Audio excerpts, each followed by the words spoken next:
Hello, my name is Valerie Willis, and I am with Child Care Resources. Today is May 5th, 2020. Happy Cinco de Mayo! I am here to provide another update from the Department of Youth and Family Services, also known as DCYF. Today's topic will be personal protective equipment.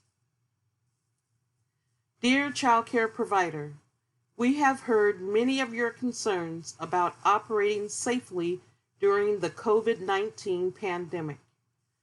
The Washington State Department of Children, Youth, and Families, DCYF, has been working with the Department of Health to help you locate possible resources that may be able to assist you in obtaining personal protective equipment, or PPEs, that may be used in your child care facility. Please know that PPE is a sacred resource and is difficult to obtain across the state, nationally, and internationally. As a result, we are sharing information on how to procure PPEs and, if unavailable, some recommended steps to keep yourself and the children in your care safe. PPE is any equipment that you wear on your body to protect yourself from coming in contact with germs. These include gloves, face masks, and surgical gowns. The Center for Disease Control, or CDC, has updated guidance for child care programs that recommend providers use personal protective equipment in certain situations if available. Therefore, the Department of Health has created a Ppe Distribution program and new interim prioritization guidelines for allocation of PPEs. The PPE allocation process is intended to guide Department of Health on how to prioritize fulfilling PPE resource requests across the state to meet COVID-19 response needs. Child care providers who provide child care during the state of emergency may participate in the state PPE distribution program.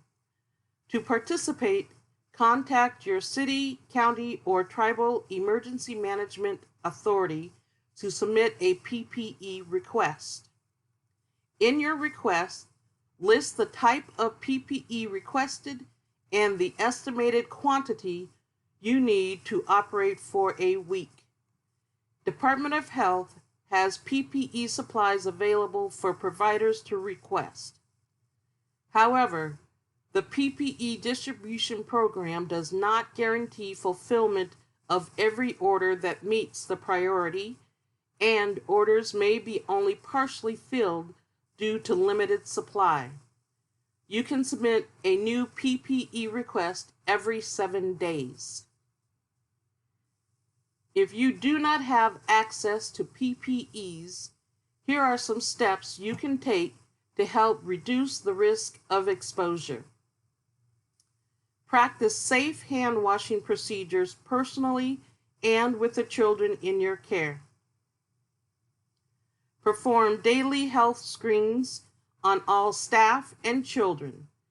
Exclude a person if they have a fever over 100.4 or a dry cough or shortness of breath.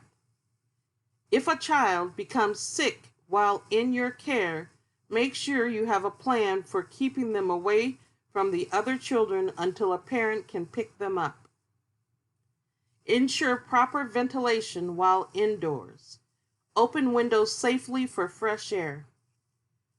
Encourage outdoor time for play and physical activity. Clean and sanitize highly touched outdoor equipment frequently. Wear clean smocks or aprons when working with infants and toddlers, and change clothes soiled with secretions or body fluids. Hold babies in receiving blankets. Wear a cloth face covering when in public or when unable to obtain or maintain 6 feet distances. And once you have it on, just leave it there. Try not to touch it or adjust it. Wash your hands well right after you take it off. Cloth face coverings must be properly cleaned after each use. Children over 2 can wear a cloth face covering, but only if they can tolerate it without touching it and as long as it doesn't interfere with breathing. Cloth face coverings should not be used on children under the age of 2. Children wearing masks must be closely supervised to make sure they do not leave a mask laying around where another child could touch it. You will need to decide on whether this will work based on your knowledge of the maturity level of the child to manage a face mask appropriately. Thank you for all you do for children and families in our state. You are very much appreciated. Continue to check our website, COVID-19 Updates website, for guidance and answers to frequently asked questions. Submit additional COVID-19 questions or concerns to dcyf.covid19@dcyf.wa.gov. Thank you and have a good rest of the day.